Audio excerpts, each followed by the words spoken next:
Hello. More and more people in Brampton are renting out their basements in order to create second units, which they rent out to help supplement their mortgage payments.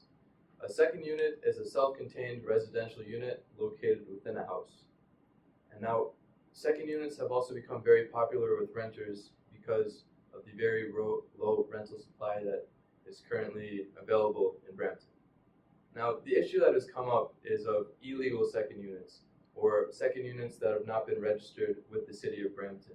And that's grown very quickly over the past few years. I'm here today with Councillor Jeff Bowman, and we're going to speak a little bit about the issue of illegal second units. Thank you so much for taking out your time today. No problem at all. Thanks for being here. So first I'm going to ask you, why are illegal second units, why is that so important to the city of Brampton that they're registered? Well, there's a lot of different reasons why it's important that we register second units. First and foremost is safety. The units have to conform to building code, fire code, electrical code, safety standards. Because when the renter takes these people in, the renter is responsible for the welfare of those individuals. You've already mentioned there's a critical shortage of low-cost housing alternatives here. So the province has said, that we need to legalize second units. And I'm all for that because I'm a true believer that, everybody should have a place to stay in a place they can afford, but that place has to be safe and secure for them. So the other issue that we have got in Brampton here now, as we've gotten bigger and bigger and more and more people are coming here, we've grown. The estimated number of illegal units right now is between 10 and 20,000 illegal second units in the city.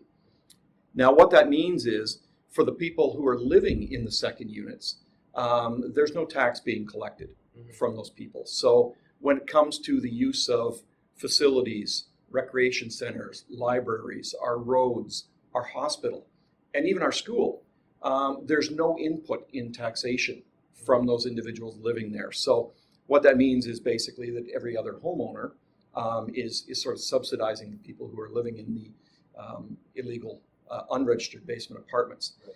That really comes into play when we get to school boards, because neighborhoods were built, older neighborhoods especially, were built knowing that there was going to be a certain number of children attending certain schools.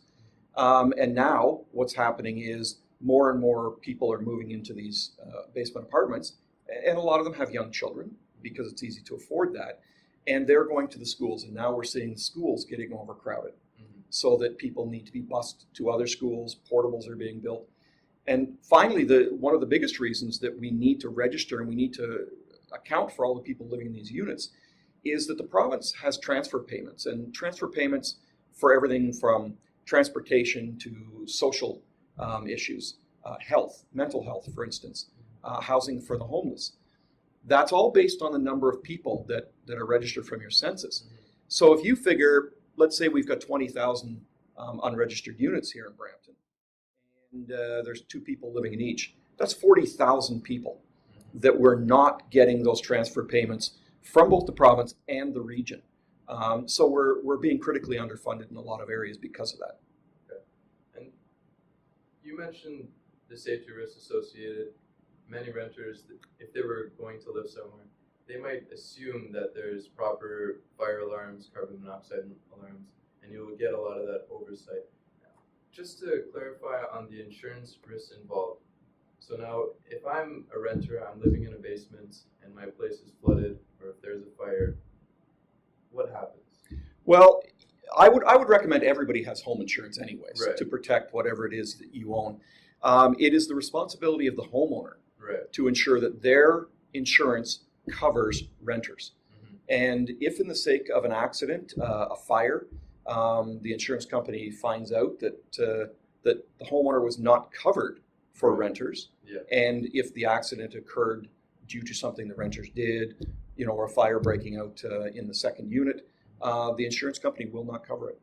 And heaven forbid it gets worse than that. Heaven forbid there's an injury of some sort, because then the homeowner is then on the hook for any lawsuits due to not having proper insurance coverage.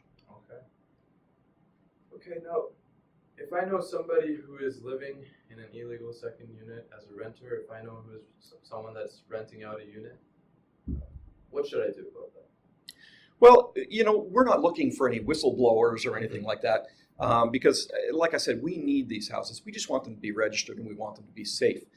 If you're moving into a basement apartment, if you've looked in the paper and if somebody's advertising a basement apartment, ask them to make sure that it is legal and registered. And they will have the paperwork to prove that to you. Okay. That's the most important thing. If they don't have the paperwork or they're asking you to pay cash or they're saying, they may say to you that it's registered and it's not really registered. Right. The paperwork is the actual proof that you need to do that. And, the unfortunate thing is that a lot of people who can't afford to be living anywhere else and there's no apartments for them anywhere, sometimes they just don't care. They need that place. Right. And they're willing to pay the money and take that risk. And, for those people, it's really, really important that everything is done safely and properly. But, if you are taking that leap, it's kind of a lose-lose situation in case of an accident, and then also for our city and our province on the systems available. Yeah, that's a really big you're problem. right. So I've had the pleasure of speaking to many different homeowners who've dealt with second units and whatnot, and they've talked about how the registration process can be vague, complicated, and time-consuming. Would you like to share with me some of the improvements that the city has made? Sure, and I agree with them. In the past, it has been very time-consuming. I wouldn't say it's been vague, but there are a lot of rules and regulations to follow. It's the same thing with building a house, basically. Right. But we do have on the website there is a list there, a handbook that you can pick up, lists everything that you need to do. There are some costs involved, and there's no question about that. There's a registration fee of $200. There's also a fire inspection fee of $450 when everything's done to make sure that is in compliance. You will probably have to pay an electrician to come in, a certified electrician, to certify that all the electrical is right, the heating, ventilating, and air conditioning is proper. But we've tried to streamline the process. Years ago, 2 or 3 years ago, we realized that people just weren't registering because they found it onerous. Right. And we've tried to streamline that process now with the building department to make sure that we're able to help as best we can. Our building inspectors will actually go to the site and look at it and tell people what you need, how you need to change to make the apartment a viable second unit. So we're really taking an active role now in trying to help people register these apartments. Okay, well, that's wonderful. Thank you so much for taking out the time to speak to me about this issue. Oh, you're very, very welcome. And thank you all for watching. I hope you have a great day, Jeff. Thank you. Thanks.